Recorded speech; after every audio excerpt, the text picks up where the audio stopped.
नमस्कार, एक बार फिर से स्वागत आपका NH24/7 पर। आप देख रहे हैं अंचल आंचल और मैं हूं आपके साथ साधना पांडे। खबरों की शुरुआत करेंगे सबसे पहले यूजीसी के साथ। यूजीसी से जुड़े एक मामले पर सुप्रीम कोर्ट के दखल के बीच दिल्ली में एक बहुत बड़ी राजनीतिक बैठक हुई है।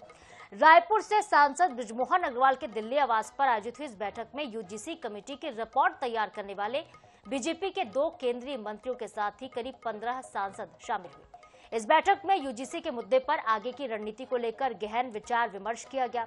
वरिष्ठ बीजेपी के नेता बृजमोहन अग्रवाल ने कहा कि रिपोर्ट तैयार करते समय प्रधानमंत्री नरेंद्र मोदी का सबका साथ सबका विकास की सोच को केंद्र में रखा गया है।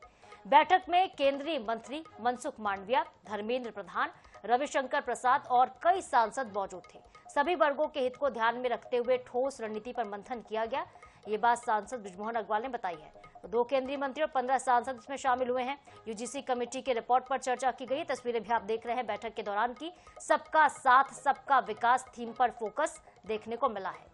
तो सभी वर्गों के हित को ध्यान में रखकर आगे हम रणनीति बनाएंगे। यूजीसी के मसले पर दिल्ली में एक महत्वपूर्ण बैठक हुई। सुप्रीम कोर्ट ने फिलहाल यूजीसी के जो नए नियम है उस पर रोक लगा दी है और रोक लगाने के साथ ही एक वक्त दिया है। तय वक्त पर वापस से नियमों पर विचार विमर्श करने को कहा गया और वही दिल्ली में फिलहाल किया जा रहा है। यूजीसी कमेटी की रिपोर्ट पर चर्चा हुई है दिल्ली में। ये बैठक काफी महत्वपूर्ण रही।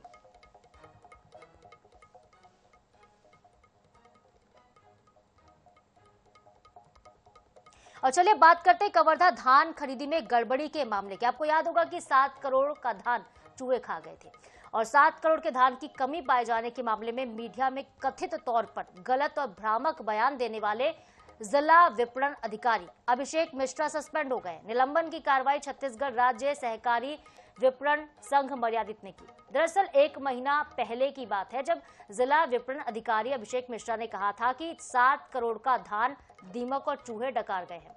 पूरा मामला है कवर्धा जिले के उपार्जन केंद्र बाजार 4 भाटा का और बघर्रा से जुड़ा हुआ है। साल 2024-25 में समर्थन मूल्य पर खरीदे गए धान के स्टॉक में 7 करोड़ के धान की कमी मिलती है और मीडिया ने जब इस पर सवाल पूछा तब जो जिम्मेदार अधिकारी थे वो कह रहे हैं कि धान चूहे खा गए, जबकि इतना धान चूहे कैसे खा सकते हैं। धान को चूहे खा गए, धान सूख गया, इस पर भी कोई जवाब नहीं दिया गया था।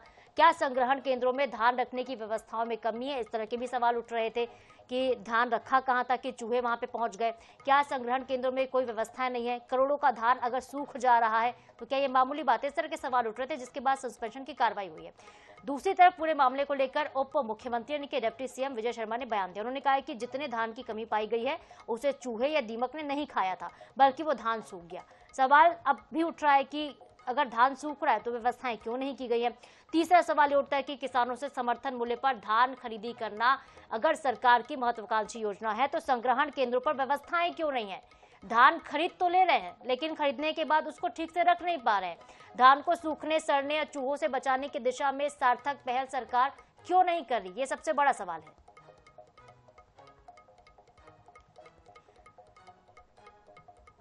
तो कवर्धा के उपार्जन केंद्र में धान शॉर्टेज का ये पूरा मामला था। जैसे ही ये मामला सामने आया और जिला विपणन अधिकारी ने बयान दिया कि धान चूहे खा गए और इस पर दीमक लग गए थे। इस बयान के बाद देखिए लगातार सियासत हो रही थी। कांग्रेस पार्टी ने भी पूछा कि क्या एक चूहा इतना धान खा जाता है, कितने चूहे रहे होंगे कि 7 करोड़ का धान खा गए, दीमक लग गए वहां पे। लेकिन डिप्टी सीएम कह रहे हैं कि सूखत का ये पूरा विषय है, पर सवाल अब भी बना हुआ है कि अगर धान सूख रहा है तो व्यवस्थाएं पुख्ता क्यों नहीं की जा रही है। मैंने उस पर बात भी की तो ये जो विषय आया था वो धान की सूखत का था। अधिकारी ने पहले कह दिया कि जो 2% 1% रहा होगा उसको उन्होंने पहले कह दिया और वो मसला बन गया। मैंने कलेक्टर का भी बयान देखा, उस पर राज्य सरकार में भी लोगों से बात की, पूछा तो ये विषय सामने आया, ये शिगुफा बन गया। खैर जो भी है, धान की गड़बड़ियों के संदर्भ में माननीय मुख्यमंत्री जी ने, माननीय विभागीय मंत्री जी ने बहुत सख्त निर्देश दिए हैं और उस पर कड़ी कार्रवाइयां हो भी रही है।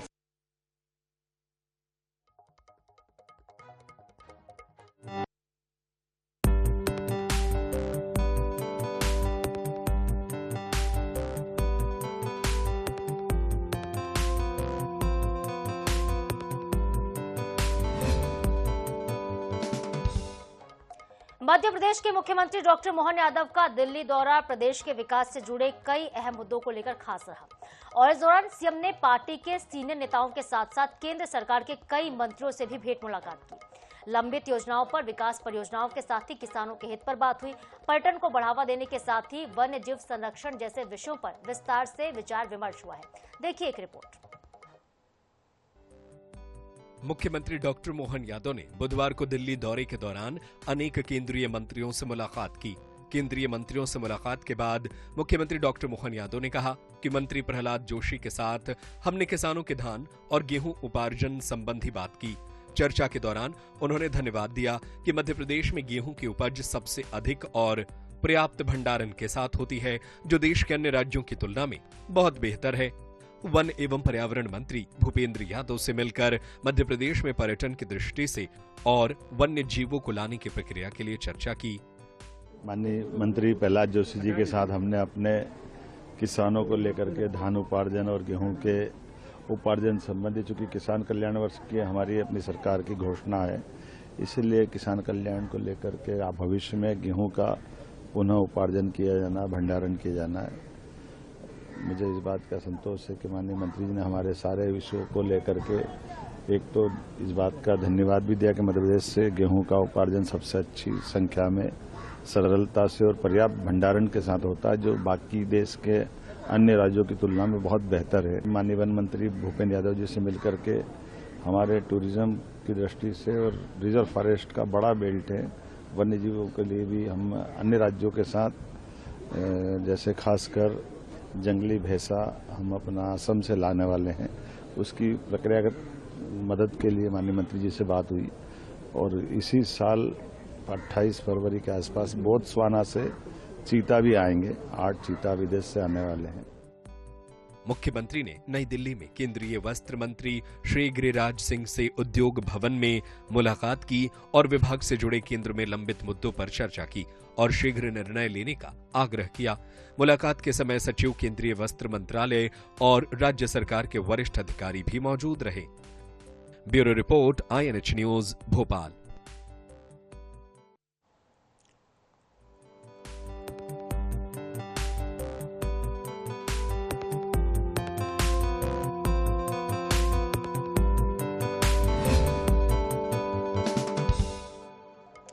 ग्वालियर से अगली खबर है। ग्वालियर के नगर निगम परिषद में गेंट्री गेट को लेकर बीजेपी और कांग्रेस के पार्षदों के बीच तीखी बहस हो गई। कांग्रेस के विधायक सतीश सिकरवार और पूर्व MLA पाठक की निधि से बनाए गए 20 गेटों पर बीजेपी ने आपत्ति दी। आरोप लगाया कि ये गेट जातिवाद को बढ़ावा देते हैं और ट्रैफिक में बाधक हैं। वहीं कांग्रेस ने केंद्रीय मंत्री सिंधिया के परिवार की मूर्तियों पर सवाल उठा दिए। विवाद के बाद विवाद जब बढ़ा तो नगर निगम के सभापति मनोज सिंह तोमर ने सभी गेटों की स्थिति की रिपोर्ट मांगी है। गेटों में विभिन्न जातियों के महापुरुषों के नाम मिले हैं।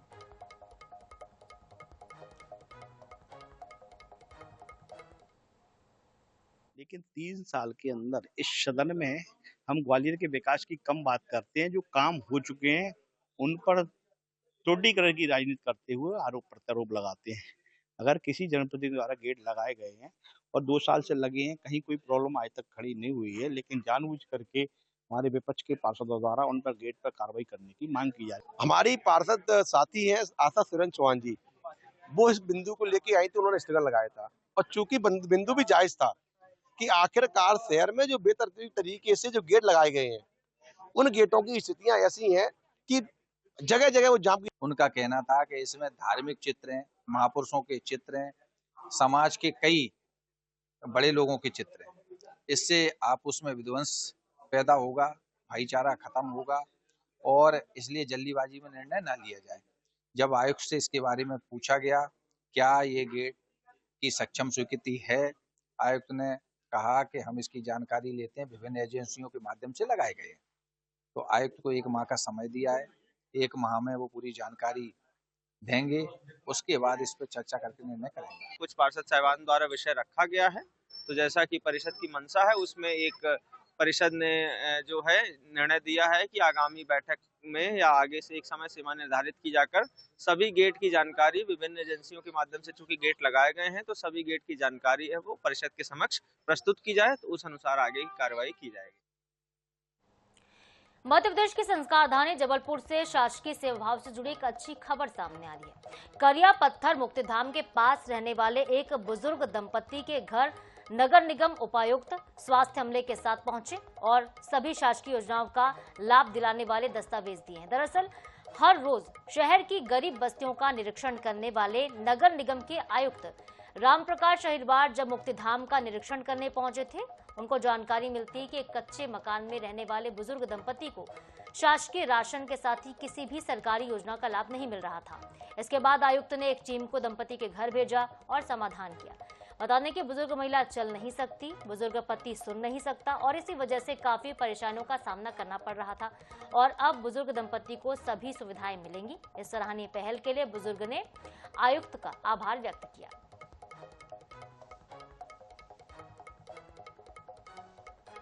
जबलपुर नगर निगम आयुक्त की एक मानवता दिखाने वाली जो तस्वीरें हैं वो जबलपुर में सामने आई हैं, क्योंकि यहाँ जो करिया पाथर मुक्तिधाम है, यहाँ पर लगातार जो गरीब लोग रह रहे थे उन्हें यहाँ काफी परेशानियों का सामना करना पड़ रहा था। इस मुक्तिधाम में के किनारे रहने वाले जो बुजुर्ग दंपति हैं उन्हें यहाँ पर शासकीय योजनाओं का लाभ नहीं मिल रहा था, जिसके चलते वो यहाँ पर उन्हें राशन भी यहाँ पर नहीं मिल रहा था।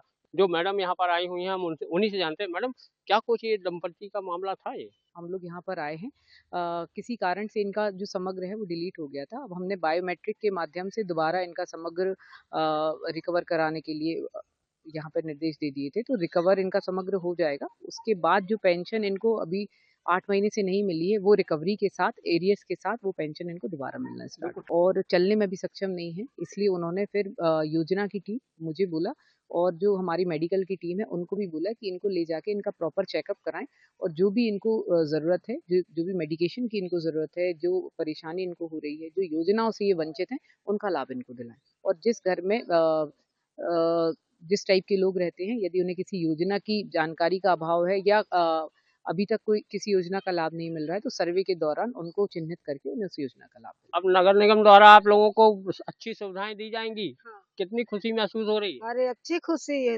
भगवान हम अच्छे, तुम लोग भी अच्छे रहो, हम भी अच्छे रहो। बिल्कुल। आपके बेटे हैं? 4 हैं। 4 बेटे हैं। हाँ। क्या करते हैं? एक बेटा चला गया बाहर कमा, 3 बेटा है रक्षा चला बस। बिल्कुल, ये थी बुजुर्ग दंपति की महिला और तस्वीरें आप देख सकते हैं कि किस तरह जो ये बुजुर्ग दंपति है, नगर निगम आयुक्त हैं आरपी अहिरवार, उन्होंने यहाँ पर निरीक्षण करके जो ये दंपतियों की मुश्किलें यहाँ पर राशन वगैरह की आ रही थी, साथ ही स्वास्थ्य विभाग की टीम भी यहाँ उनके साथ मौजूद है और इन बुजुर्ग दंपति का इलाज भी यहाँ पर अब नगर निगम यहाँ पर करवाएगा। इससे जो बुजुर्ग दंपति हैं ये काफी खुशी जाहिर करते यहाँ पर नजर आ रहे हैं। जबलपुर से INS न्यूज के लिए फतेह सिंह। अगली खबर दुर्ग से। दुर्ग के ग्राम जंजगिरी में एक महिला के अंतिम संस्कार को लेकर तनाव की स्थिति बन गई है। जब दफनाने की जगह को लेकर 2 समुदाय वहां पे आमने सामने हो गए, उस वक्त स्थितियां और ज्यादा खराब हो गई थी। मुस्लिम परिवार के लोग महिला को उसके पूर्वजों की जगह पर दफनाने के लिए मांग कर रहे थे, लेकिन जांच में पाया गया कि वो जमीन अब निजी स्वामित्व में है और इस पर विश्व हिंदू परिषद के कार्यकर्ता मौके पर पहुंच गए। निजी जमीन पर अंतिम संस्कार का विरोध करने लगे और हालात को बिगड़ता हुआ देखकर पुलिस ने दखल दिया। समझाइश के बाद महिला को दूसरी जगह पर दफनाया गया। मुस्लिम परिवार ने प्रशासन से स्थानीय कब्रिस्तान के लिए जमीन की मांग भी की। ये सारा जो है मामला अंडा थाना क्षेत्र जंजगिरी गांव का है, जहाँ पे जो मुस्लिम परिवार में एक महिला जो है ख़त्म हो गई कल रात में, और ये गांव में ही दफनाने को परिवार वाले जो पूर्वज इनके यहाँ पे गांव में किसी ज़मीन पे दफनाते थे, वो अभी ज़मीन किसी को बेच दी गई है जिसकी भी ज़मीन थी, तो वो एक प्राइवेट लैंड है, तो वो परिवार चाहता था कि वो उनको वहीं पे दफनाएंगे। तो इसी बात को लेके जो है विश्व हिंदू परिषद के कार्यकर्ता लोग जो आए थे यहाँ पे, संगठन के कार्यकर्ता, और वो उनकी ये मांगे थी कि महिला को जो है यहाँ दफनाने ना दिया जाए। और अगली खबर पेरेंट्स को अलर्ट करने वाली। भोपाल से खबर है। राजधानी के पिपलानी इलाके में 14 साल के नाबालिग ने फांसी लगाकर आत्महत्या कर ली है। खबर क्यों अलर्ट करने वाली है अब आपको हम बताते हैं, क्योंकि नाबालिग को ऑनलाइन गेम की लत थी। 1.5 महीने पहले उसने अपनी मां के अकाउंट से 28,000 रुपए ट्रांसफर किए, जिसका बाद में पता चलता है और परिजन ने इसके बाद नाबालिग को फोन देना बंद कर दिया था। लेकिन मंगलवार को अंश साहू जो कि नाबालिग है, उसने मौका पाकर फोन छीन लिया, ऑनलाइन गेम खेलने की कोशिश की। मां ने फटकार लगा दी और इसके बाद माता पिता किसी काम से घर से बाहर चले गए थे।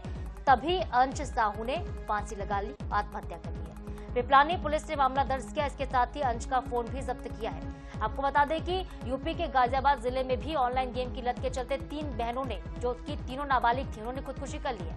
बड़ा सवाल ये उठता है कि क्या बच्चों में ऑनलाइन गेम की लत बढ़ रही है? बढ़ तो रही है, लेकिन जिस उम्र में बच्चों को पढ़ाई करनी चाहिए उस उम्र में ऑनलाइन गेम की जाल में फंस कैसे रहे बच्चे और जान गंवा रहे हैं। ऑनलाइन गेम की लत देखिए इतनी ज्यादा बढ़ती जा रही है कि जानलेवा होती जा रही है। गेमिंग की लत ने एक मासूम की जिंदगी छीन ली है। यूपी में 3 बहनों ने आत्महत्या कर ली, 3 बहनों ने छलांग लगा के सुसाइड कर लिया। उसके बाद ऑनलाइन गेम की आदी एक और नाबालिग जो कि भोपाल का रहने वाला है, इस बच्चे ने मौका पाकर आत्महत्या कर ली है। ये लगातार ऑनलाइन गेम खेल रहा था, अपनी मां के अकाउंट से पैसे भी ट्रांसफर कर रहा था। मम्मी ने रोका, फोन छीन लिया था, लेकिन जब मम्मी पापा घर में नहीं थे, मौका पाके इसने फिर से फोन लिया और ऑनलाइन गेम खेलना शुरू किया।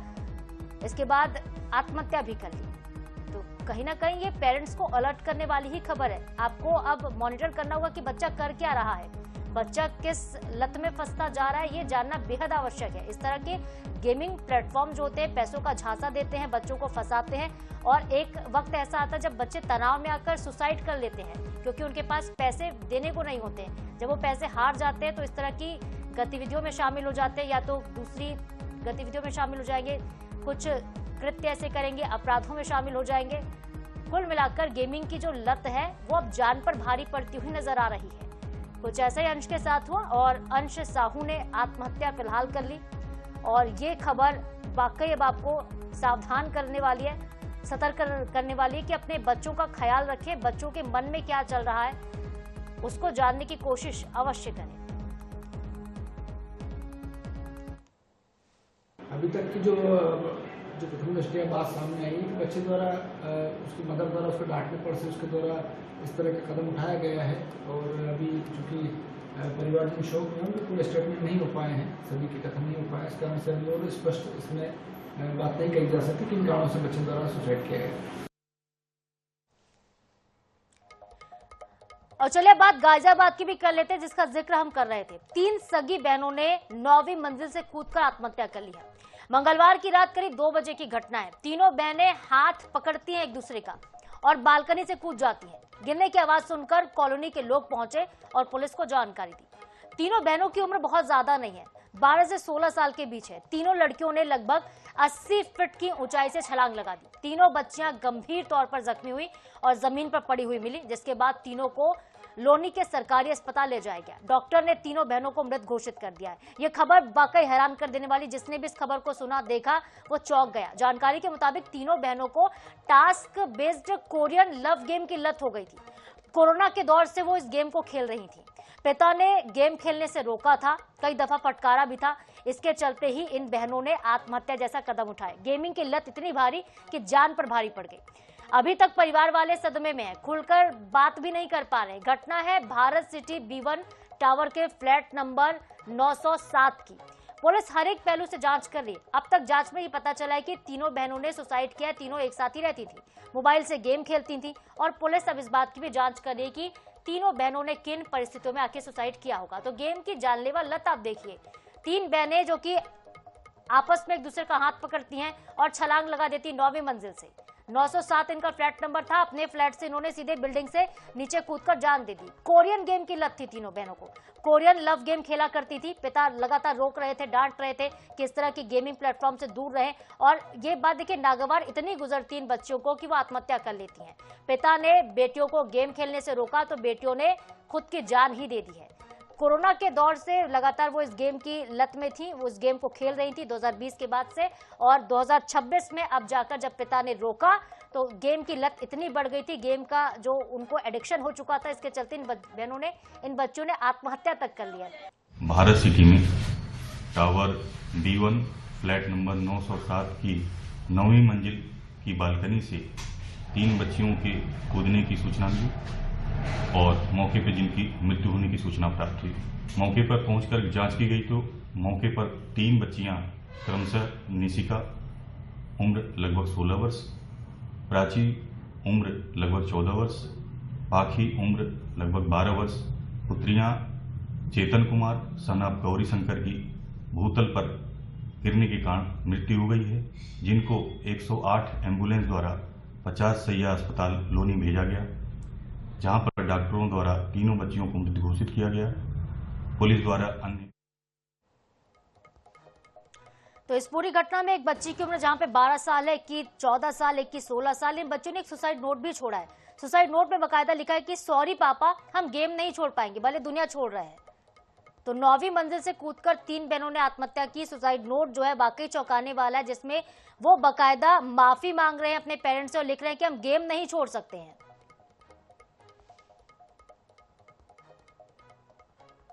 तो मंगलवार रात की घटना जहां पे 2 बजे तीनों ने पहले तो अपना कमरा बंद किया।